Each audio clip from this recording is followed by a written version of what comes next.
There was a program from the government called Kenya School Equipment Scheme that would provide exercise books for each and every student, mathematical book, all those kind of charts, building materials. We had workshops that you'd go and start doing practical work. So the parent is spending zero even on books because books were actually supplied by the government. I'm talking about a time that I lived through. We never spent on anything. Our parents never used to buy books, they never used to pay school fees, maybe 20 shillings in a year because of a building project which has to have parents being called. 20 shillings nataka wazazi watoe na itakuwa ni shida. Unajua, as I told you, we were buying shorts that were prophetic utaenda now several years. Our uniform, maziwa unapikiwa tu gari peke yake, maziwa iko huku, sukari ni shilingi 8. Somebody would argue out and say, oh, shilingi 8 pengine saa hii ni 10,000. Hakuna.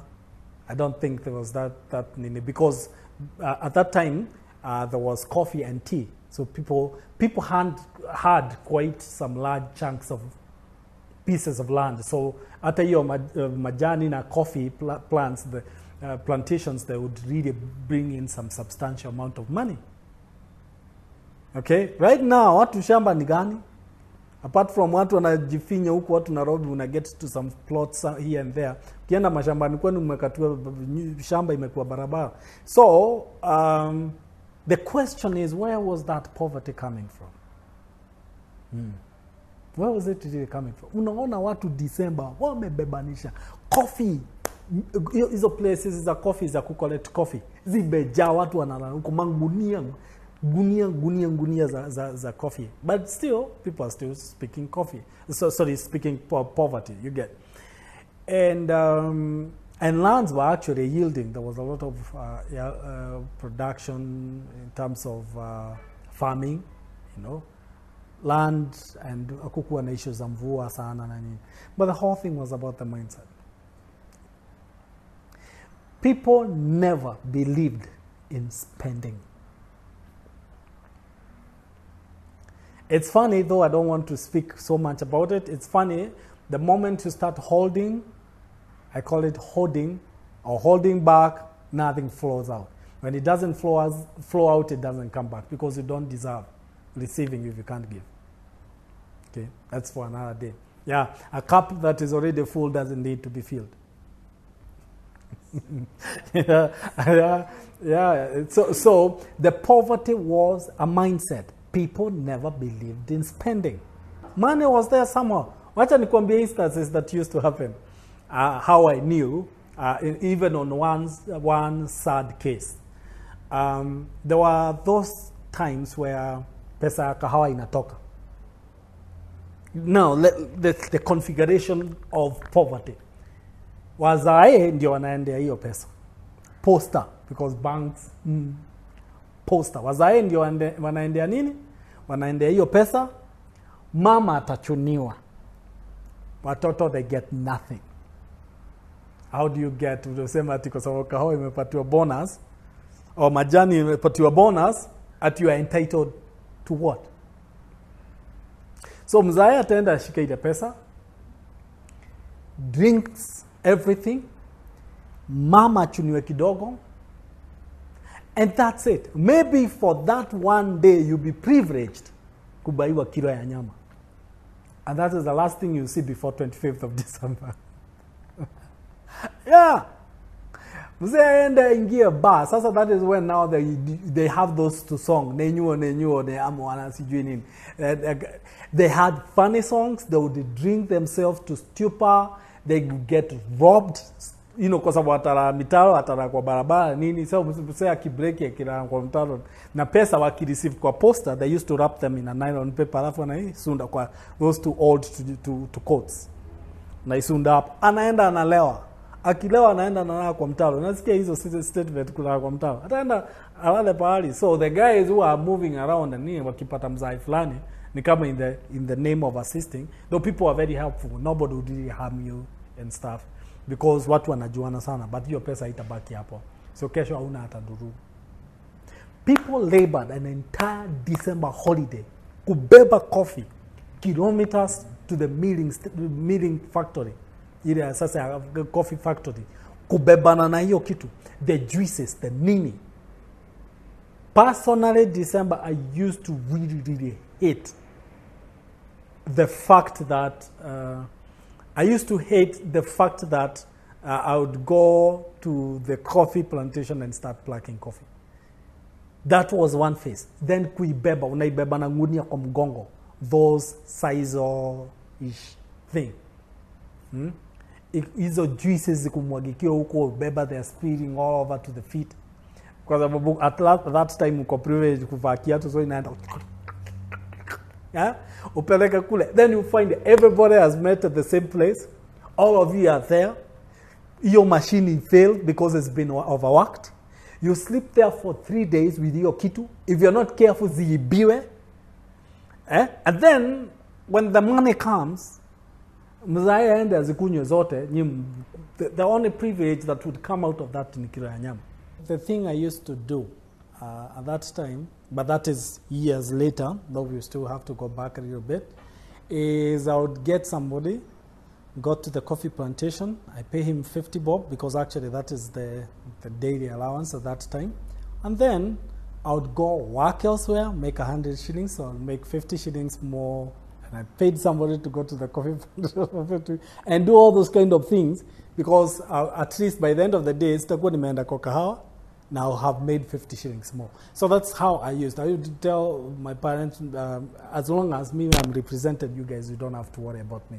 So I'll take care of my representation, so there will be a person representing me there, but mimi sikuji. So I would go make more money, though I'll get to that, how I used to do that. Pay this guy the 50 shillings and I remain with 50 shillings. So I used to balance that out. But up to date, I still hate coffee as the process. I don't like it. I don't say it's bad for everybody. That's my thing. And tea leaves. Tulikuwa tunalala kwa majani chai even for a week. Now every time zinachomwa na jua zina shrink, they lose weight, they evaporate because they are leaves. You know? Bonuses zikikuja the same cycle. Town inajaa walevi. And I'm looking at the investment because those days mzee ndio alikuwa kusema. And the voice of mzee ni final. Nobody would question. So the money will come to the mzee. He does everything he needs done. As I'm telling you, they never saw the necessity of giving the money to the mothers, because what are you spending it for? Okay? Unga, si mulivuna mahindi, ikachapwa, mukapeleka kwa kisiagi. So maybe you need only a shilling or 2 shillings to have a gunia of flour, ya kisiagio, you know. So you have that. You have a cow, milk is there, skuma kwa shamba. So what are you spending on? So even the culture of people understanding money was never there. That's why even ile pesa inakuja, people would squander it. What are you investing on? Shamba muko nayo, an ancestral land where you never bought. So you don't know even the cost of investing in buying land. Is an ancestral land uliinherit kutoka kwa babako. Iko hapo. Mulijenga kanyumba kama tope na mabati. Iko hapo. Ng'ombe iko hapo, shamba iko na sukuma, mahindi, nini, mko na majani kiasi nini. So what else? How would people learn the power of money? So now because money is not respected there, so it cannot respect back. Because respect is mutual. You respect money, it respects you back. Yeah. You abuse it, it abuses you. I'm telling you the truth. So people never understood the principles of... So money really didn't have that place in their hearts. In fact, mwenda kanisa, mwambiwa, this world is not my home, we're just passing by. So people are just hopeful to go to heaven. So you don't need to invest in anything. You don't need to have money. In fact, having a lot of money, you look more wicked. Itoga. Itoga shenda yofi. Meaning, anwa matajiri wa Nairobi. So, and then people created a setup whereby the people from the village are supposed to be this stark.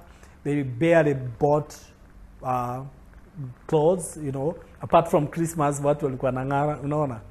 Because me, I remember clothes used to come possibly once in a year, unless you're privileged in between to have uniform. which na to Sunday best, Sunday best. Sunday best sana ilikuwa ni ile nguo ya Krisi una maintain because you're only wearing it on Sunday, so it will live through the year. Unless sasa uko mkubwa sasa ianze kukua, and then you get another one, you know.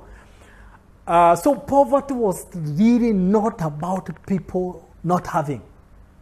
Poverty was not about people not having. Poverty was about the mindset of how people managed and understood about money. There was no need, quote unquote, of having this money. So, of course, if the money is cash flow, it moves things. I love the verse in the Bible that says money accomplishes all things. Money fulfills all things, all needs, you know. So, these guys never used to have that. So, poverty would just hit in. Alternatives. Ukikato na kitu, don't go to the shops and buy stuff. Elastoplast, unasema nini? You get a tree there, unakata, unafinyilia some juice on that wound. You're good to go. So why do you need money for? I remember one time nilipigwa vita. Because what had happened is I was given 20 shillings. Nakumbuka. I was given 20 shillings and the shot that I had, hiyo kinyasa, ilikuwa na kashimo na hapa nyuma. So fearing my boys were hiyo time because I used to really be big and bullying kinda. So I would get the money, ilikuwa naughty. Those times cash up to 5 shillings was on a form of a note. So I actually twisted the 20 shillings note, nikaifinya katikati kwa hii ribbon ya belt, nikaifinyida ikaingia na huko ndani. I was looking for charcoal, kuna place to go tunaenda. So my mom sent me with that 20 shillings kwenda kununua makaa. Kwenda nikakuta huyo mtu hayuko. We are those kind of programmed people, usipopata hapa utafuti anywhere else, unarudi ati fulani hayuko, haya. Okay? So my mom forgot to ask me for the 20 shillings. So nikakaa nayo. My uncle, and it was a bit sensitive. It's very, very sensitive. My uncle came home to visit from Nairobi. And we were like, wow, one, kuna mkate. Let's even not talk about village na mkate. Kwanza blue band, wacha tu. So mkate imekuja kwa sababu wageni wamekuja. Okay?